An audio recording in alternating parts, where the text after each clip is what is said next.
When Ezekiel Cain crawled out of that chain gang camp, folks figured he'd disappear into Mexico or die in the desert.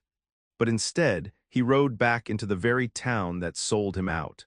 Because the boy he left behind now calls his enemy father. Alder Ridge was a place the wind forgot, leaving behind only dust and the ghosts of broken dreams. The sun beat down on the cracked earth, baking the wooden buildings until they seemed to groan under the weight of the heat and the secrets they held. The railroad tracks, once a lifeline, now lay rusting, a reminder of a prosperity that had long since vanished. Folks in Alder Ridge remembered Ezekiel Cain, though it had been 10 long years since he'd been dragged away. Some whispered he was a no-good outlaw deserving of his fate. Others claimed he'd been framed, a victim of Silas Blackwood's ambition. Either way, the name Ezekiel Cain was spoken in hushed tones, a legend woven into the fabric of the town's troubled history. He was a phantom, a memory fading with each passing year. Children grew up hearing tales of his supposed crimes, their parents painting him as a monster to scare them into behaving. But beneath the fear there was a flicker of doubt, a sense that something wasn't quite right about the story they'd been told. Alder Ridge was a town built on secrets, and Ezekiel Cain was one of its best kept. The truth, like the water in the dry creek bed, was buried deep, waiting for a storm to wash it to the surface. And Ezekiel Cain, against all odds, was about to become that storm. He was coming home. The desert stretched out before Ezekiel like a sea of sand and rock, unforgiving and endless. 10 years of sun and sweat had baked the color from his skin, leaving it leathery and tough. The chain gang had been a living hell, a place where hope withered and died. But Ezekiel had clung to something, a single image that burned in his mind, the face of his son. His escape had been brutal, a desperate gamble fueled by years of pent-up rage and a father's love. He'd waited for the right moment, a moonless night when the guards were lax. The fight was quick and dirty, ending with a broken chain and a stolen horse. He rode hard, pushing himself and the animal to their limits until the prison was nothing more than a distant memory. Most men would have kept running, heading west to California, seeking a new life far from the reach of the law, but Ezekiel wasn't like most men. He turned his back on freedom, choosing instead to head east, back to the place that had betrayed him. The journey was grueling, the desert testing his strength and his resolve. Thirst gnawed at him and the sun beat down mercilessly. Yet with every step he felt a renewed sense of purpose. He wasn't running from something, he was running toward someone, his son, and for him he would face any danger, overcome any obstacle, even if it meant returning to the jaws of the beast that had swallowed him whole. Alder Ridge appeared on the horizon like a mirage, a cluster of weathered buildings shimmering in the heat. Ezekiel dismounted, his legs stiff and aching. He left the horse to graze on the sparse vegetation, knowing he couldn't risk bringing it into town. He approached cautiously, staying to the shadows, his eyes scanning every doorway and window. The town was smaller than he remembered, or perhaps it just felt that way, diminished by time and hardship. The general store was still there, but the paint was peeling and the porch sagged. The saloon, once a lively hub, looked deserted, its windows boarded up. He felt like a ghost returning to a place he no longer belonged. Then he saw him. A boy maybe 10 years old with a shock of unruly brown hair. He was playing in the street, kicking a can down the dusty road. Ezekiel's heart leaped in his chest. It was Thomas, older, taller, but unmistakably his son. He watched, hidden in the shadows, as Thomas laughed, his voice echoing in the stillness of the afternoon. A wave of emotion washed over Ezekiel, love, regret, and a fierce determination. He had to get to know him to somehow become a part of his life. But how? He was a wanted man, a ghost from the past. And Thomas was living under the roof of Silas Blackwood, the man who had stolen everything from him. The task seemed impossible, yet Ezekiel knew he couldn't turn back. He had come too far, he would find a way. Silas Blackwood stood on the porch of his large, well-maintained house, a stark contrast to the dilapidated buildings around him. He was a man of imposing stature, with a neatly trimmed mustache and piercing blue eyes that seemed to see right through you.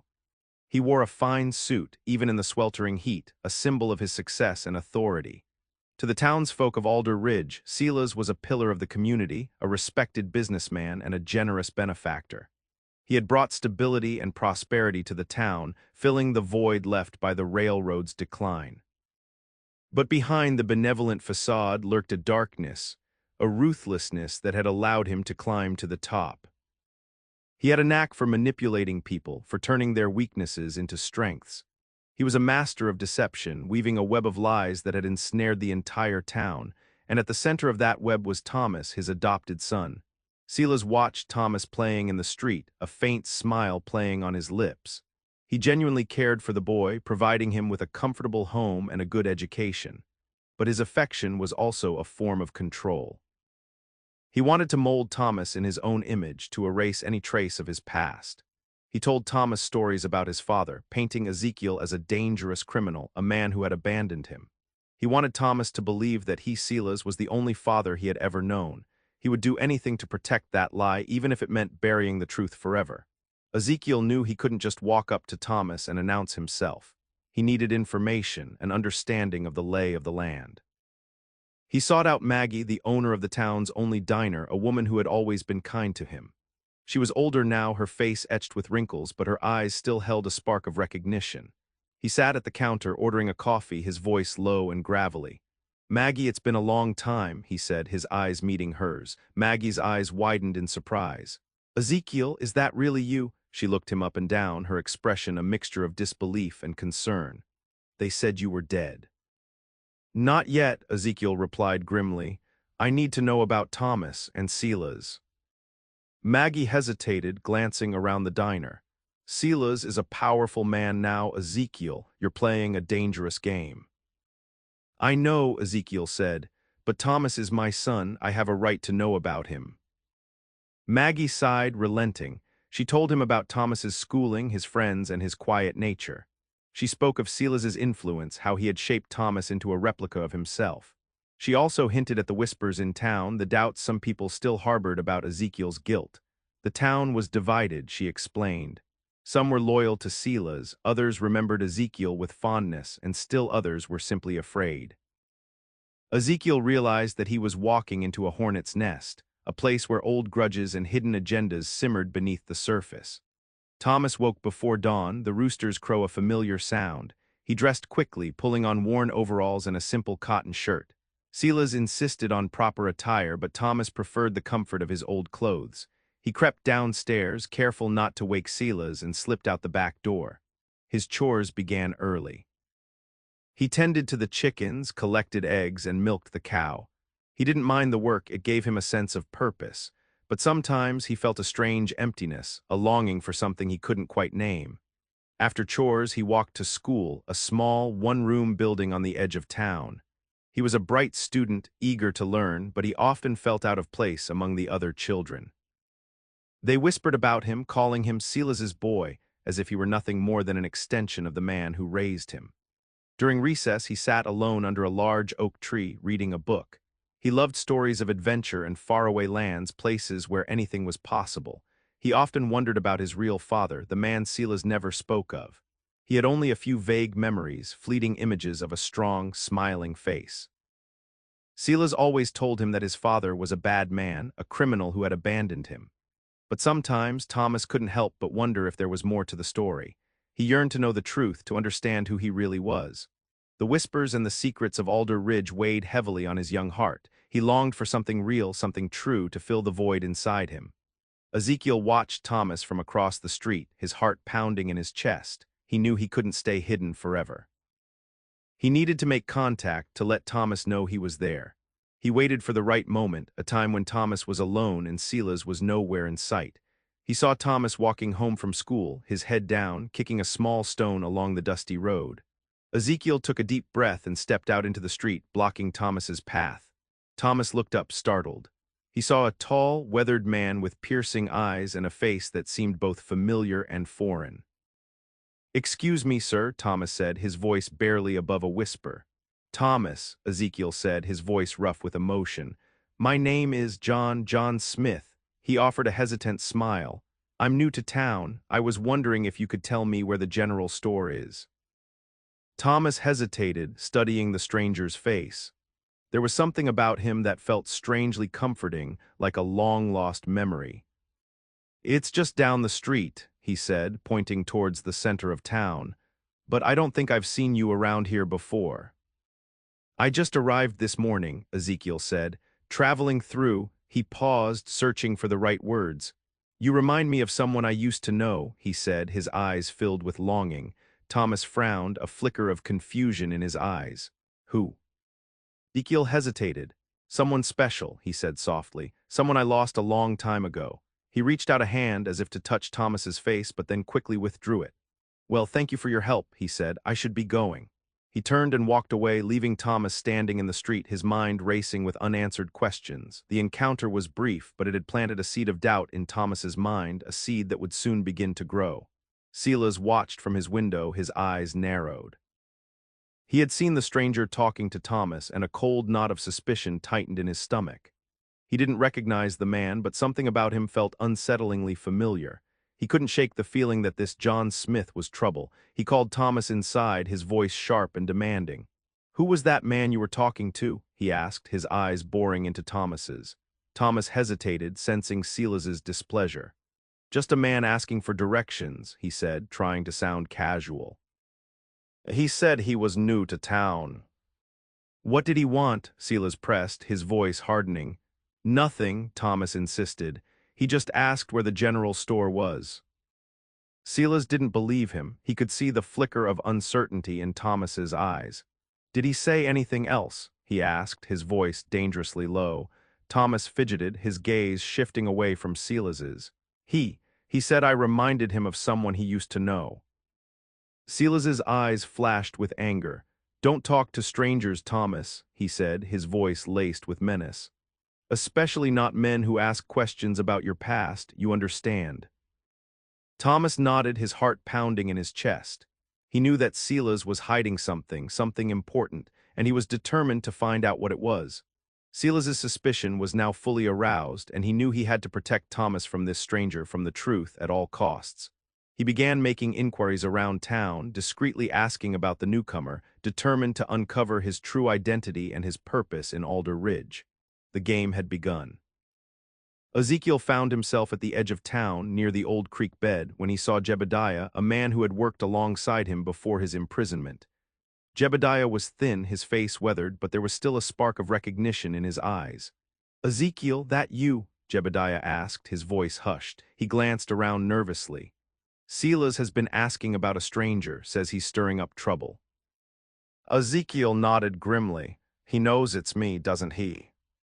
"He suspects," Jebediah said. "He's been tightening his grip on the town, watching everyone. Says he's protecting us from outsiders, but we all know what he's really protecting." "My son," Ezekiel said, his voice filled with anger. "He's using my son to control me." "Silas always was a snake," Jebediah said. "He'll do anything to get what he wants. You need to be careful, Ezekiel. He's got the whole town in his pocket." "I'm not leaving without Thomas," Ezekiel said, his voice firm. "I made a promise." Jebediah sighed. "Then you're a fool," he said. "But I understand, just be careful. Silas has eyes everywhere." He paused, then reached into his pocket and pulled out a rusty old pistol. "Take this," he said. "You might need it." Ezekiel took the pistol, his fingers closing around the cold steel. "Thank you, Jebediah," he said. "I won't forget this." "Just get out of here, Ezekiel," Jebediah said, "before it's too late." He turned and walked away, disappearing into the shadows. Ezekiel knew that Jebediah was right. He was walking into a trap, but he couldn't turn back. He had to save his son, even if it meant sacrificing himself. The stakes had been raised. The confrontation was inevitable. Ezekiel knew he couldn't hide forever. He walked straight into Silas Blackwood's office, the pistol tucked discreetly in his waistband. Silas sat behind his large oak desk, his face a mask of controlled anger. "Ezekiel," Silas said, his voice cold and smooth, "I wondered when you'd show your face." "I'm here for my son, Silas," Ezekiel said, his voice low and steady. "He deserves to know the truth." Silas chuckled, a harsh, mirthless sound. "The truth? You're a convicted criminal, Ezekiel, a danger to society. Thomas is better off without you." "You framed me, Silas," Ezekiel said, his anger rising. "You stole my life, my family, and you filled my son's head with lies." "I did what was necessary," Silas said, his eyes hardening. "You were holding me back. You were a threat to my ambitions." "Ambitions?" Ezekiel scoffed. "You're nothing but a thief, Silas, a liar and a thief." "I built this town, Ezekiel," Silas said, his voice rising. I brought prosperity and order. What did you ever do? I loved my son, Ezekiel said, his voice filled with pain. And you took that away from me. Thomas is my son now, Silas said, his hand reaching for a hidden drawer in his desk. And I won't let you take him from me. He's not yours, Silas, Ezekiel said, his hand instinctively moving towards the pistol. He's mine, and I'm taking him home. The air crackled with tension, the years of resentment and hatred boiling to the surface. The confrontation was about to explode. Thomas had been sent on an errand to his Silas's office, a task he usually enjoyed because he felt important. As he approached, he heard raised voices. He recognized Silas's booming tone, but there was another voice, a rough, unfamiliar sound that sent a shiver down his spine. Curiosity overriding his apprehension, he crept closer to the door. He pressed his ear against the wood, straining to hear the words. He heard Silas say, "You're a convicted criminal, Ezekiel." Ezekiel, Thomas's heart skipped a beat. That was his father's name, the name Silas had always spoken with such disdain. He listened intently, his mind reeling. "You framed me, Silas," the other voice said, a voice filled with anger and pain. "You stole my life, my family, and you filled my son's head with lies." Thomas's breath caught in his throat. Lies? What lies? He had always believed Silas's stories about his father, about the man who had abandoned him, but now he wasn't so sure. He heard Silas deny everything, his voice smooth and deceptive. "I did what was necessary," he said. "You were a threat to my ambitions." Thomas couldn't take it anymore. He burst through the door, his eyes wide with shock and confusion. Both men turned to stare at him, their faces frozen in surprise. The air in the room crackled with tension, the unspoken words hanging heavy in the air. Thomas looked from Silas to the stranger, his mind struggling to process what he had just heard. His carefully constructed world was crumbling around him. "What's going on?" he asked, his voice trembling. "What's happening?" Silas's face twisted with anger and fear. He lunged towards Thomas, grabbing his arm. "Don't listen to him, Thomas," he said, his voice strained. "He's lying. He's a dangerous criminal." Ezekiel stepped forward, his eyes filled with a mixture of sadness and determination. "It's true, Thomas," he said, his voice gentle. "I'm your father. My name is Ezekiel Cain." Thomas stared at the two men, his mind reeling. He looked at Silas, the man who had raised him, the man he had always trusted. He saw the fear in his eyes, the desperation in his grip. Then he looked at Ezekiel, the stranger who claimed to be his father, the man with the weathered face and the gentle eyes. He saw a flicker of familiarity, a sense of recognition that stirred something deep within him. I don't understand," Thomas stammered, his voice trembling. "What's going on? Who are you?" He pulled away from Silas, his eyes darting back and forth between the two men. "I can explain everything, Thomas," Ezekiel said, taking a step closer. "Just give me a chance." "No," Silas shouted, pulling Thomas back towards him. "Don't listen to him. He'll fill your head with lies. He'll ruin your life." He pulled a gun from his desk drawer, pointing it at Ezekiel. "Get out of here, Ezekiel," he said, his voice trembling with rage. "Get out of my town and never come back." The townspeople, drawn by the commotion, began to gather outside Silas's office, their faces a mixture of curiosity and fear. They knew that something big was happening, something that would change Alder Ridge forever. The choice was about to be made, and the town would have to pick a side. The sound of Silas cocking the gun echoed through the town, silencing the crowd.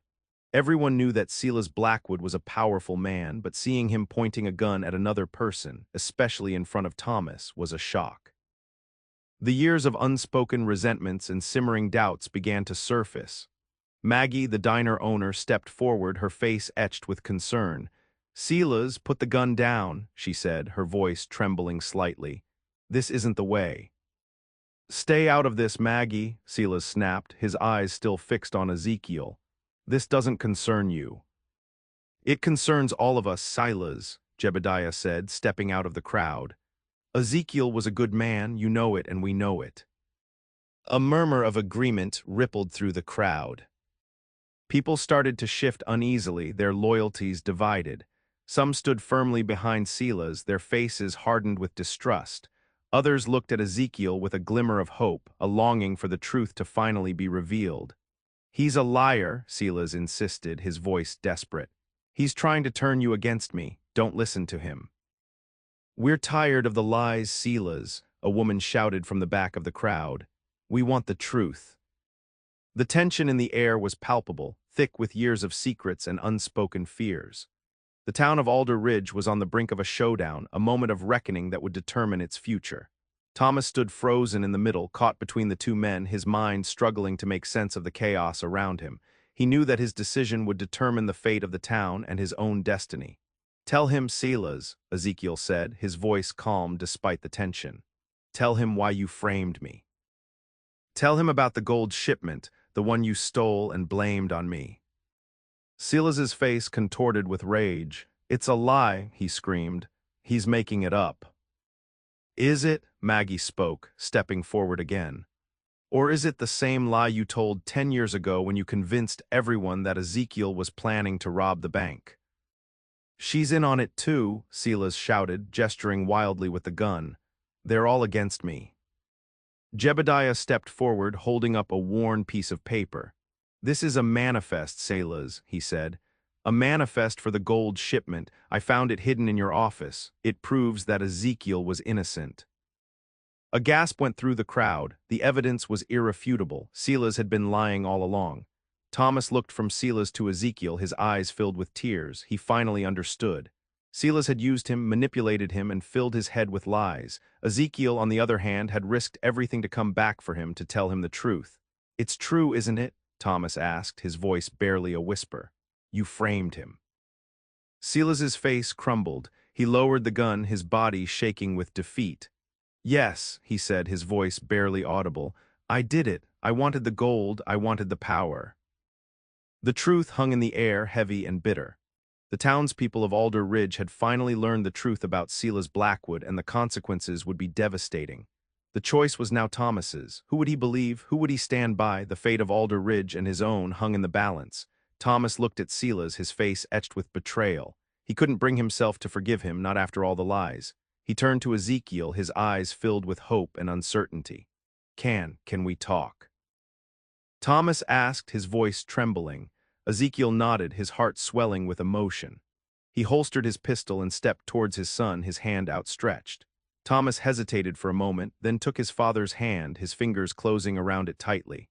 The crowd parted, allowing Ezekiel and Thomas to walk away, leaving Silas standing alone, his head bowed in defeat. The townspeople of Alder Ridge had witnessed the truth, and they would never look at Silas Blackwood the same way again.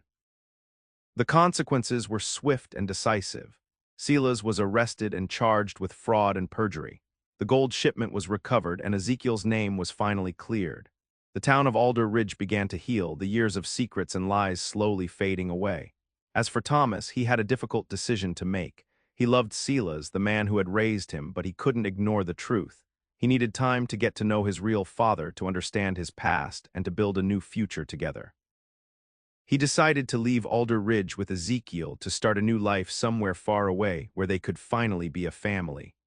The future was uncertain, but for the first time in a long time, Thomas felt a sense of hope. He was finally free. Years later, Alder Ridge was no longer the desolate, forgotten town it once was. The truth had washed away the dust and the lies, allowing new life to bloom. Maggie reopened the saloon, turning it into a lively gathering place where the townspeople could share stories and laughter. Jebediah became the town's new sheriff, ensuring that justice and honesty prevailed. Silas Blackwood spent his remaining years in prison, a broken and forgotten man. His legacy in Alder Ridge was one of shame and regret, a cautionary tale whispered from generation to generation. Far away, in a fertile valley nestled between rolling hills, Ezekiel and Thomas built a new life. They worked the land together, planting crops and raising livestock. Thomas grew into a strong and capable young man, his heart filled with love and gratitude for his father. They often spoke of Alder Ridge, of the people they had left behind. They never forgot the pain and the struggles they had endured, but they also remembered the kindness and the courage that had ultimately triumphed. One day, Thomas received a letter from Maggie, inviting him to return to Alder Ridge for a town celebration. He hesitated, unsure if he was ready to face the past. But Ezekiel encouraged him to go, to reconnect with his roots and to show the town that they had both survived. Thomas returned to Alder Ridge a changed man, his heart filled with forgiveness and hope. He saw the familiar faces of his childhood, the people who had once whispered about him and his father. But now they greeted him with smiles and open arms. He realized that Alder Ridge was no longer a place of secrets and lies, but a community of healing and redemption. He knew that he and Ezekiel had made the right choice, that they had finally reclaimed their name, not in gun smoke, but in love and forgiveness.